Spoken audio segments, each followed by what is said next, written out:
It's my honor to introduce one of Illinois' 3 Champions of Science Award winners, Congressman Dan Lipinski. Since being elected to Congress in 2004, Congressman Lipinski has emerged as a leading voice in support of innovation and scientific research at universities, national labs, and entities in Illinois and across the country. As a ranking member of the Science, Space, and Technology Subcommittee on Research, he spearheaded the reauthorization of the National Science Foundation in 2010, which increased support for high-risk research, technology transfer, and graduate research fellowships. That's the jugular for STEM. He also served on the conference committee that completed work on the America Competes Act of 2007. Congressman Lipinski has worked to advance legislation to improve STEM education at the K-12, undergraduate and graduate levels. And he's been a strong supporter, a visionary strong supporter of programs that strengthen the national innovation ecosystem, such as through I-Corps, which trains researchers and students to be entrepreneurs and accelerate innovation from NSF-sponsored research.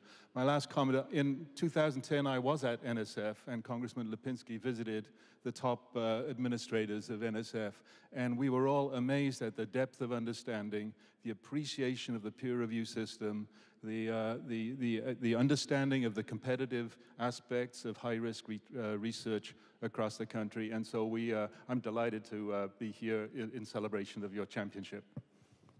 Thank you.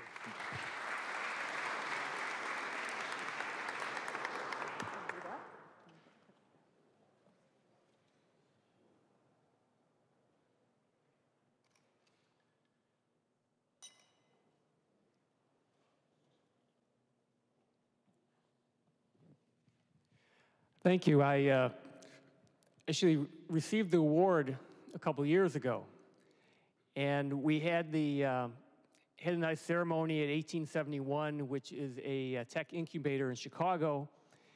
And I walked out of there and I said, you know, that was great, but where's my Wheaties box?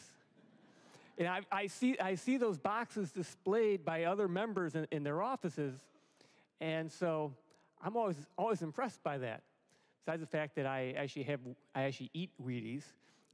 So I guess I'm, in that age group where we still actually eat cereal.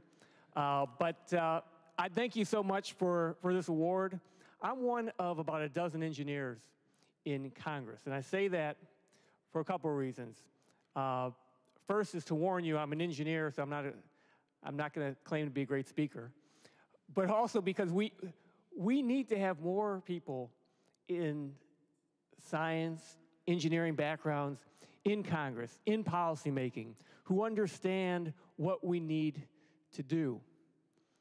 We are really at a time where science, technology holds so many promises.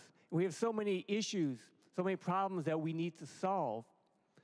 But at the same time, unfortunately, it seems like in many ways in Washington, we're backing away from what we need to do to promote science and technology and promote innovation in our country.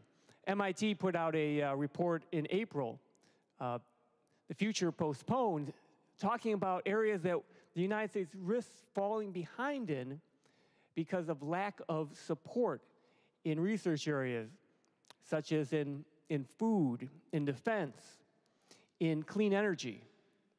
So we need to do more. The things we need to do, first of all, we need to get back to our bipartisan commitment to increasing funding for scientific research. It's something that we really grasped back with the America Competes Act when we first passed it. We kept it up in 2010, but unfortunately, with the problems that we are facing, our fiscal problems, we have backed off of that. We need to pick that up again.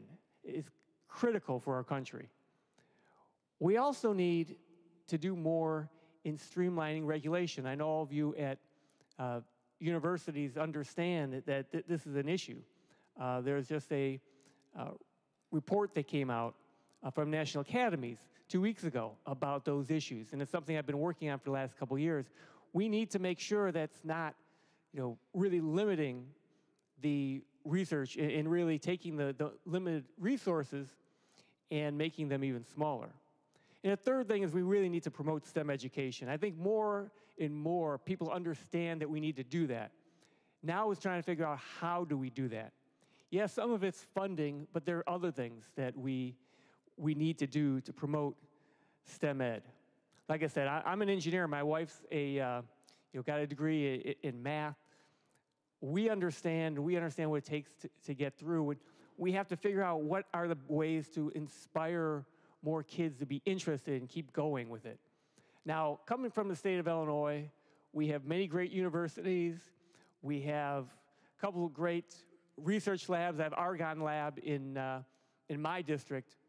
It's easy to see what's going on. And science is, first and foremost, I think, about getting excited about discoveries, getting excited about researching, understanding how things work. That's what always motivated me.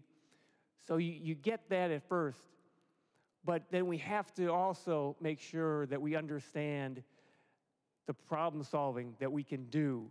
But we can only do that if you have this background, if you're doing the research, if you have the scientists and the engineers, mathematicians, and the innovators who are going to move this forward. So thank you for all that you do to promote all of those things and keep working to get that message out there. You've got the members of Congress in this room here who understand it. You have to help us to help our colleagues understand that.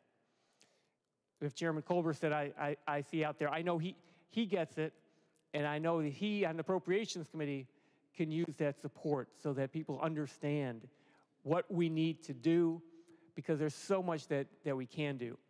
And we're all working in this together. We're working for the betterment of our country, the betterment of our world, and through science we can do that. So thank you very much for this recognition today.